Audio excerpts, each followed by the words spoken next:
Merci beaucoup, Madame l'adjointe au maire. Quelques précisions. Donc au niveau national, ce sont 222 villes qui ont été retenues dans le cadre de ce programme Action Cœur de Ville. Et la liste en a été annoncée officiellement le 27 mars. Donc on voit que c'était il y a peu de temps, à Châtellerault, 27 mars de cette année, 27 mars 2018, par Jacques Mézard, le ministre de la Cohésion des Territoires. Effectivement, Saint-Dié-des-Vosges avait déjà déposé la candidature plusieurs semaines auparavant, et donc le fait que nous soyons retenus n'était pas complètement une surprise, mais dans le cadre de l'engagement des travaux effectifs, effectivement, nous faisions partie des villes sur lesquelles les premières opérations devaient plutôt commencer en 2019, et c'est la qualité de notre projet qui fait que nous avons été retenus comme étant un exemple particulièrement marquant de ce qui pouvait être fait dans le cadre d'une mobilisation en faveur de la redynamisation du centre-ville. C'est cette raison qui a fait choisir par le président de la République cette ville pour donner un coup d'éclairage sur le programme Action Cœur de Ville à l'occasion de sa visite le 18 avril 2018, soit à peine 3 semaines après l'annonce des villes retenues. On mesure, quand on entend ces dates, qu'au-delà de la qualité de notre projet qui fait qu'on a été choisi parmi 222 villes au niveau national pour cette visite et ce coup d'éclairage officiel sur ce programme, il a fallu redonner encore plus de précision au programme, et donc on mesure tout le travail des services que vous avez eu la gentillesse de citer à juste titre, et qui en 3 semaines ont dû fournir un véritable plan d'action encore plus précis, alors que jusque-là on s'attendait à devoir plutôt rentrer dans l'hyper dur au cours de l'année 2018 et pas en 3 semaines au milieu du printemps. D'autres villes ont été retenues, bien sûr, dans le département des Vosges, la ville d'Épinal, pas très loin d'ici, la ville de Toul, la ville de Sarrebourg, Chaumont, Saint-Dizier, Épernay, Saverne, Guebwiller, Haguenau. Mais je précise tout de suite que tout le monde n'a pas été retenu. Célestat, par exemple, ne figure pas dans cette liste, pas plus que Vitry-le-François, par exemple, dans le Grand Est, qui pourtant offre des caractéristiques de ville moyenne, et qui, pour ce qui concerne Vitry-le-François, avait candidaté, mais dont le projet n'a pas été jugé suffisamment mûr, sans doute, alors que le nôtre l'était. Le constat qui est fait dans le cadre de ce programme d'action nationale, c'est la crise des centres-villes, et qui n'est pas propre à la ville de Saint-Dié-des-Vosges, évidemment. Une crise qui est à la fois commerciale, qui est une crise du logement, et qui est une crise de l'urbanisme, avec parfois des espaces publics et un patrimoine qui se retrouvent un peu dégradés, qu'il s'agisse de la voirie, des trottoirs ou des bâtiments publics eux-mêmes, qui sont parfois mal entretenus. Et le pari que fait ce contrat Action Cœur de Ville, dans ce contexte, c'est le pari de la multiplicité des acteurs. Je ne voyais pas, mais je devinais tout à l'heure des hoquets dans le public en entendant le montant total des investissements évoqués par ce plan d'action. Il va de soi qu'une grande partie de ces investissements seront privés. Et donc que nous attendons notamment des propriétaires que face à cette capacité de financement que le programme leur apportera, ils prennent eux-mêmes l'initiative de remettre à niveau leur logement, de les isoler, d'aménager de l'accessibilité, etc., etc. Et nous verrons jusqu'où nous allons s'il n'y a pas mobilisation des propriétaires. Mais nous la souhaitons. Et donc l'essentiel de l'argent qui sera investi devra être de l'argent public soutenu par des financements, de l'argent privé, pardon, soutenu par des financements publics. Je l'ai dit, il y a eu 2 moments forts au niveau national pour le moment de ce programme Action Cœur de Ville. Et il se trouve que les 2 sont dans le Grand Est. On peut en être fier. Le coup de spot qui a été donné à travers... La seule fois où le président de la République a parlé de ce programme, c'est à Saint-Dié. Et c'est pas négligeable. Et deuxième point, auparavant le Premier ministre l'a fait à plusieurs reprises, mais c'est vraiment le moment que le président de la République a choisi pour parler de ce programme Action Cœur de Ville. Puis la première convention en France qui a été signée, mobilisant tous les acteurs dont on vient de parler tout à l'heure, entre une ville, une agglomération et l'État et tout le monde, c'était tout près d'ici, à Lunéville, le 7 juin 2018, donc il y a quelques jours à peine. Nous étions présents d'ailleurs avec l'adjointe qui a présenté la délibération pour partager ce moment de satisfaction avec nos amis lunévillois. Et je précise qu'à l'issue de cette délibération, aujourd'hui, on pourra signer, bien sûr, rapidement ce contrat, puisque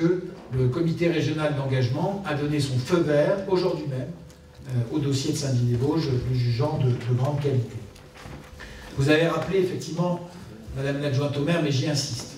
que pour autant, la préoccupation de la dynamisation du centre-ville ne date pas d'hier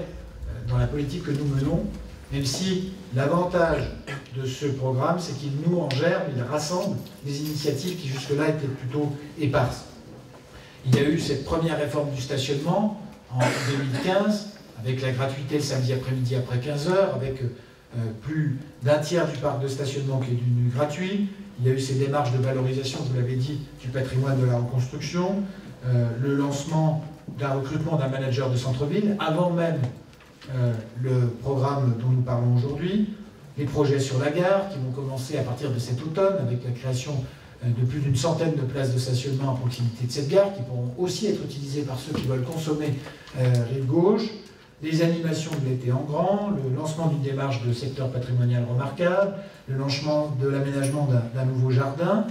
pour créer de l'appétence et pour le loisir en centre-ville, le lancement d'un skatepark, le lancement d'un pôle culturel et touristique en centre-ville financé par l'agglomération, le lancement d'un plan local d'urbanisme intercommunal et de l'habitat à l'échelle de l'agglomération, la dynamisation des démarches de rénovation des logements à travers l'ANA et la création d'une maison de l'habitat et de l'énergie au pays de la Léonacie à l'époque où je le présidais en 2015, les ateliers du territoire pour lesquels nous avons été retenus, comme d'ailleurs par la région Grand Est, parmi les 37 villes moyennes qui méritaient d'être aidées. Tout ça montre que Saint-Dié était au cœur déjà de ces problématiques, même si la mobilisation de l'État a l'avantage de nous donner un coup d'accélérateur dans nos projets et à nous amener à les rassembler tous. Saint-Dié a en effet, c'est écrit dans le document, mais il faut que chacun ait bien ça en tête, Saint-Dié exerce un rôle de centralité absolument évident à l'échelle d'un territoire tout entier.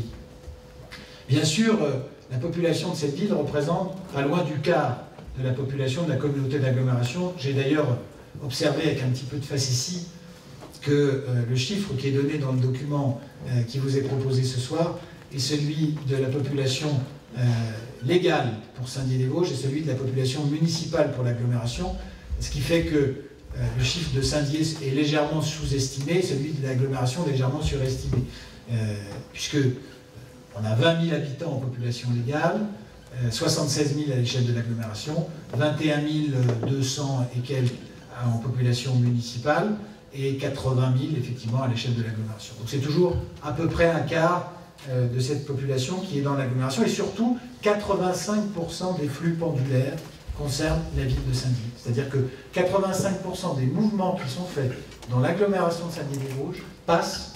à un moment donné, soit pour chercher du travail, soit pour consommer, chaque jour à Saint-Dié. Vous vous rendez compte, c'est énorme. C'est-à-dire que 85% des gens qui se déplacent tous les jours dans l'agglomération passent soit pour venir prendre du travail, soit pour consommer du service, un rendez-vous chez le médecin à Saint-Dié-des-Vosges, sur le bassin de l'agglomération. C'est dire à quel point la centralité est très très forte, avec un niveau de fragilité, on l'a dit, qui est fort aussi, un taux de chômage de 11,6, on a le chiffre de 11,8 dans le document, mais 11,6%, qui a certes baissé, parce qu'on était à 14,8 en 2014, mais qui reste élevé. Et puis le règne de la voiture, c'est effectivement un constat. Il faudra imaginer des évolutions de la politique de stationnement en centre-ville, réfléchir, n'exclure aucune hypothèse, y compris celle du retour à une zone bleue ou d'autres dispositifs d'aménagement de grands parkings, de stabilisation et de concentration du flux de voitures, sachant que dans notre ville, 90% des déplacements se font en voiture, alors que 30% des déplacements font moins de 2 km et pourraient donc être effectués parfois, en tout cas pour ceux qui ont moins de 1 km, à pied ou en vélo. Voilà, donc vous l'avez dit, beaucoup de choses dépendront des études que nous lançons. Évidemment, il y a des opérations qui figurent dans ce programme. Je pense à la destruction sur le quai Carnot d'un immeuble vétuste, l'ancien CCAS et du garage qui est attenant, avec la construction d'un immeuble par le toit vosgien sur cette emprise. Je pense à l'acquisition par la ville de Saint-Dié-des-Vosges de l'immeuble qui fait le coin de la rue Thiers et de la rue Stanislas, et qui est à vendre depuis assez longtemps, ancien siège d'un journal bien connu, pour y installer un appartement témoin de rénovation, les services qui suivront le programme Action Cœur de Ville, et puis peut-être à proximité, soit en bas, soit de l'autre côté de la rue, là aussi une emprise qui est à vendre aujourd'hui, un espace où on testera une pépinière commerciale innovante. D'autres programmations qui sont évoquées dans le document, la constitution d'une réserve foncière à proximité du CIRTES, avec la destruction de l'ancien garage Brèche, pour pouvoir permettre à ce centre de ressources technologiques et à ce laboratoire, à cette école d'ingénieurs de s'étendre. Je pense aux réflexions qu'il faudra mener sur les friches industrielles ou hospitalières qui existent dans notre ville, en lien avec l'établissement public foncier de Lorraine, avec le département. On parle de la clinique pétrique, on parle des établissements des baguettes dorées, etc., etc. Et bien sûr, ce sera l'occasion aussi, c'est évoqué par ce programme, d'aider nos commerçants à penser leur activité différemment, soit à moderniser leur commerce avec des travaux de devanture qu'il faudra pouvoir aider, des travaux de mise en valeur de leur espace commercial, de réflexion parfois, parce qu'on a par exemple rue d'Alsace beaucoup d'espaces qui sont trop petits pour les besoins actuels de nos commerces, avec peu d'espace de stockage à l'arrière, mais aussi la nécessité d'aider par exemple à passer au numérique, puisque dans notre ville, plus des 3/4 des commerçants n'ont pas de site internet et donc pas de capacité de bénéficier de ce marché qui existe et dont d'autres savent profiter. Je pense notamment à un commerçant que je connais bien, rue de la Prairie. Il y aura aussi, dans ce programme Action Cœur de Ville, des réflexions importantes à mener avec les associations aussi qui sont actives en matière de développement économique sur la transmission d'entreprises dans notre ville. Vous le voyez, et des actions bien sûr d'actions sur la voie publique et sur l'urbain, avec la requalification d'un certain nombre d'axes structurants, la mise en valeur des quais et l'aménagement de pistes cyclables dans notre ville. Voilà, c'est un programme très ambitieux, très ambitieux, qui va nous mener jusqu'en 2022-2023, que nous proposons de définir aujourd'hui. C'est vraiment une chance pour notre territoire. On attend un peu de voir jusqu'où ira la mobilisation de deniers publics, parce que c'est ça, malgré tout, qui fera l'effet stimulant. Mais je crois qu'on aurait tort d'hésiter. Nous avons eu la chance d'être mis en avant parce que notre dossier était même très bon. Et donc il faut la saisir parce que cette ville a besoin d'investissement, elle a besoin d'ambition, une ambition qui ne soit pas contradictoire avec le redressement des comptes publics, comme je l'ai dit.